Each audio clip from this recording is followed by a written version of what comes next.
Hello my YouTube family, কেমন আছো তোমরা সবাই? Welcome back to my channel. সবাইকে অনেক অনেক ভালোবাসা আর গুড মর্নিং সবাইকে।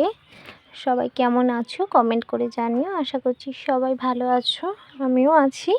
চলো আজ আর একটা নতুন ভিডিও তোমাদের সাথে শেয়ার করা যাক। আজ আর একটা ডেলি ব্লগ নিয়ে চলে এলাম তোমাদের সামনে।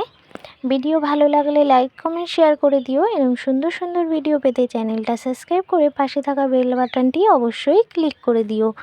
আর আমার সুন্দর সুন্দর রেসিপি পেতে অবশ্যই চ্যানেলে থাকতে হবে, কমেন্ট করতে হবে, সাপোর্ট করতে হবে। চলো আজকে শুরু করা যাক। দেখো সকাল সকাল রেডি হয়ে বেরিয়ে পড়েছি। ছেলে আর আমি শ্বশুরবাড়ি থেকে একটু বেরালাম, যাব আমাদের বাড়িতে। তো বেরিয়ে আমরা একটু হেঁটে হেঁটে যাচ্ছি, টোটো পাওয়া মুশকিল হয়ে গেছে। তো হেঁটে হেঁটে এবার পৌঁছেই গেলাম। রাস্তা থেকে আসার সময় কিনে এনেছিলাম পরোটা, জিলিপি। ছেলে বলছিল জিলিপির কথা, তো জিলিপি নিয়েছিলাম আর পরোটা নিয়ে এসেছিলাম আমার জন্য। কিছুই খাওয়া হয়নি সেভাবে, তো ভাবলাম একটু রাস্তা থেকে আসার সময় একটা মিষ্টির দোকান থেকে পরোটা আর জিলিপি নিয়ে এলাম। তো এটাই এখন খাবো। খেয়ে দিয়ে একটু ঘর কিছু কাজ বাকি আছে করে ঠোরে আবার যাব, কারণ ঘরটা এলোমেলো হয়েছিল, এই যে উঠেই চলে গেছিলাম সেই দিনকা। তো ভাবলাম একটু সব আসি একটু গুছিয়ে দিয়ে যাই। আর কিছু দরকারি কাজও ছিল, সেটাও একটু কমপ্লিট করে নিলাম। তো ছেলেকে বললাম একটু পরোটা খা, তো খেলো না। তো একটা জিলিপি দিলাম, সেটাও খায়নি। এবার আমি একটু টিফিন করে নিয়ে দেখো এবার বিছানাপত্র ভালো করে পেতে গুছিয়ে নিয়ে রেখে যাই, নালে ভাল লাগে না ঘরটা এলোমেলো থাকলে। তো একটু গুছিয়ে নিচ্ছি সব কিছু, আজকে একেবারে একটু পরিষ্কার করে গুছিয়ে রেখে যাব। ঘর দুয়ার ঝাড় দিয়ে নিচ্ছি, জামা কাপড়গুলো তুলে রেখেছিলাম, ভাঁজ করা হয়নি, সব পাট করে ভাঁজ করে রেখে তারপর কিন্তু যাব। এদিকে আমি ঘর দুয়ারগুলো ঝাড় দিয়ে নিচ্ছি। আমার ছেলে দেখতে পেয়েছে ক্যামেরা অন আছে, দেখো ওর মজাটা দেখো। ও কি বলছে, ও আর কি ও একটু ব্লগ বানিয়ে নিল। এবার ওকে বললাম বাবা তুমি বসো, আমি ঘরটার গুছিয়ে স্নান করাবো তোমাকে। স্নান করিয়ে ওকে খাইয়ে দাইয়ে একটু রেস্ট করে তারপর আমরা আবার চলে যাব। তো এখন এই ঘরটা ঝাড় দিয়ে নিচ্ছি ভালো করে, একটু পরিষ্কার করে রেখে যাই। কবে আসবো না আসবো তার তো ঠিক নেই, তো একটু যতদিন আছি তো গুছিয়ে রাখা দরকার, সে ভেবে একটু পরিষ্কার করে নিচ্ছি ঘর দুয়ারগুলো। এখন দেখো ঘরটার গোছানো হয়ে গেছে প্রায়। ছেলেকে বললাম চলো জল গরম হয়ে গেছে স্নান করে নাও।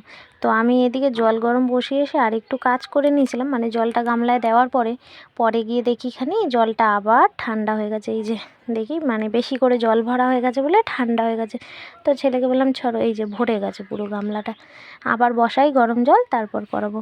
এদিকে আমি দুটো ডিম সেদ্ধ করে নিয়েছি, ছেলের আর আমার জন্য একটু ডিম সেদ্ধ করে নিলাম। শরীরটাও একটু খারাপ খারাপ লাগছিলো, একটু ডিম সেদ্ধ করে নিয়েছি তাই জন্য। এদিকে আর একটা তালা কিনে এনেছি আমি আসার সময়, তো তালাটাও একটু শেয়ার করে নিলাম তোমাদের সাথেই। আর ছেলে বলছিল দেখাও দেখাও, তাই ওকেও দেখানো হয়ে গেল। এদিকে স্নানটাও এবার কিন্তু দেখো কমপ্লিট হয়ে গেছে, ও দৌড়ে দৌড়ে চলে আসছে, ও কি ঠান্ডা। তো ওকে এবার চলো ফ্রেশ করে নিই। এবার শীতকাল বলে কথা, একটু তো ক্রিম ট্রিম ভালো করে না দিলে গা হাত পা খসখসে হয়ে যায়, সাদা সাদা হয়ে যায়। তো ওকে একটু শীতে যেগুলো ইউজ করি ওকে লাগিয়ে নিই। এবার মাথায় একটু তেল দিয়ে দিলাম, ওই এরই আমি সব ওর ছোটো থেকেই হিমালয়ারই সব কিছু ইউজ করি। এটা বডি ম্যাসাজ ক্রিমটা, ওটাও দিয়ে দিলাম। আর মুখের ক্রিম এইগুলো ওই বাড়িতে রেখে এসেছি তাই এখানে নেই, তো এটাই একটু বডি ম্যাসাজ ক্রিমটাই একটু দিয়ে দিলাম ওকেও, মুখেও দিয়ে একটু ভালো করে ম্যাসাজ করে দিলাম। এবার ও একটু বসবে, জামা ঠামা পরে আমি কিছু দরকারি জিনিস আছে বের করা, সেগুলো একটু গুছিয়ে নেবো ওই দিকটা। ওকে দেখো রেডি করে বসিয়ে রাখলাম, তুই বসে থাক একটু খেলা ঠেলা কর, তারপরে যাবো খানি। আমি এদিকে আমার হাতে একটু কাজ আছে একটা দরকারি, ওগুলো কাজগুলো করি, করে ঠোরে তারপর যাব। তার মধ্যে আবার আসবে মধু আর মা, শুনেছে আসছি, তো ওরা বলছে যে আসছি, তো ওরাও একটু ভাত নিয়ে এসেছিলো। ভাত আর কালকে যে মেনুটা দেখলে তোমরা কচু বাটা, ওইটাও কিন্তু আমিও খেয়েছি। ওই রেসিপিটা কিন্তু আমার মার রেসিপি, ঠিক আছে? সবাই কেমন লেগেছে আমার মায়ের হাতের রেসিপিটা কমেন্ট করে অবশ্যই জানাবে। এখন ছেলেকে টিপ মিপ পরিয়ে পাউডার দিয়ে ফ্রেশ করে রাখি, তারপর মারাও আসবে। আসলে একটু মাদেরও একটু দরকার ছিল, তাই জন্যও আসা, শুধু ভাতের জন্যই না। ভাত হলে তো আমার খিদে ছিল না, যেহেতু আমি পরোটাটা খেয়ে নিয়েছিলাম, আমার আর খিদে কিন্তু ছিল না। তাও মা এনেছিল, অল্প একটু খেলাম। তো এই আর কি, এইসব গোছগাছ করে বেরিয়ে যাব। দেখি একটু বসবো, মারা আসা পর্যন্ত। আমার সব কাজ প্রায় হয়ে গেছে। ছেলের ভাতটা বসিয়েছি ওদিকে, ও যেটা খায় ওইভাবে ভাতটাও রেডি করে নিয়েছি। এবার ছেলেকে খাইয়ে দেবো, গরম গরম ভাতটা খাইয়ে একটু রেস্ট করবে। ততক্ষণ দেখি মারা কখন আসে। চলো তোমরা দেখতে থাকো, সাথে থাকো। ভিডিও ভালো লাগলে লাইক কমেন্ট শেয়ার করে দিও। অবশ্যই পাশে থাকা বেল আইকন ক্লিক করো। আর কাদের কাদের আমার ভিডিও ভালো লাগে লাইক কমেন্ট করে কিন্তু জানিয়ে দিও, কেমন? আর কারা কারা আমাকে মিস করছো ডেলি ভিডিও দিতে পারছি না বলে, আর কারা কারা আমার রান্নার ভিডিওকে মিস করছো, অবশ্যই কিন্তু কমেন্ট করে জানিও। চেষ্টা করব কোনো না কোনো দিন আবার একটা রান্নার ভিডিও আনার। এই হলো ব্যাপার, বুঝেছো? আর কিছুই না। চলো তোমরা দেখতে থাকো, সাথে থাকো।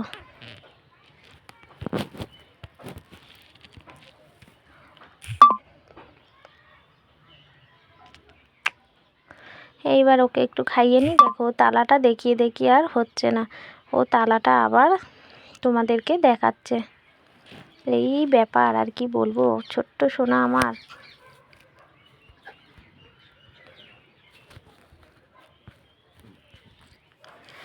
চলো ওকে খাইয়ে নিই।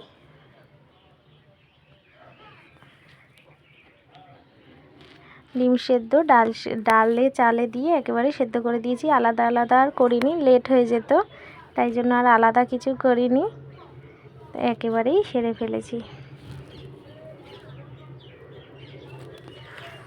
ওকে খাইয়ে নিই। চলো এবার খাইয়ে দাই, আমি একেবারে কাজগুলো, বাসন টাসন সব ধুয়ে রেখে যাব। দেখো আমার সব বাসন বাসনও ধোয়া হয়ে গেছে, গুছিয়ে নিয়েছি ততক্ষণে।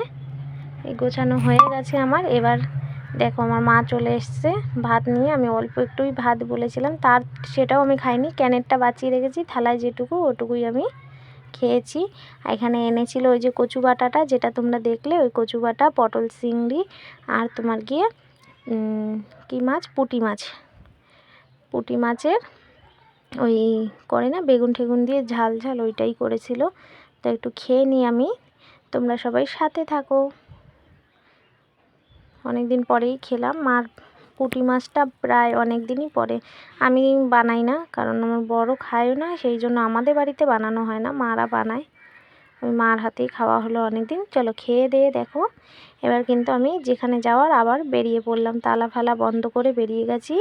মধুদের ক্লিপার নেওয়া হয়নি, ছেলে খুব কাঁদছিল। এই দেখো আমার ছেলে খুব মন খারাপ, বলছিল দিদা বাড়ি যাবে। তো ভাবছিল মধুরাও ওর সাথেই যাব আমরা, তো ওরা ওদিকের টোটোয় উঠে গেছে বাড়ির জন্য, আমরা এদিকের টোটোয় উঠে গেছি। তাই ছেলে কেঁদে মেদে একাকার, ওর মন বিশাল খারাপ। তাই ও চুপচাপ, এই যে এরম হয়ে গেছে, চুপচাপ করে শুয়ে আছে। তো বললাম চলো বাবা নেক্সট টাইম নিয়ে যাব। এই হলো ব্যাপার। দুপুরেই এবার চলে যাচ্ছি বাড়ি, টোটোওয়ালার সাথে একটু কথা বলে নিলাম, বাড়ি চলে এসেছি। এই বিকেলবেলা দেখো শাশুড়ি কি লিট্টি বানাবে, ওটাই একটু মশলাটা করে দিল, এবার আমি বানিয়ে দেবো ওনাকে। একদিন ভেবেছিলাম এই লিট্টি রেসিপিটা তোমাদেরকে দেবো, সে আর আমার হলো না।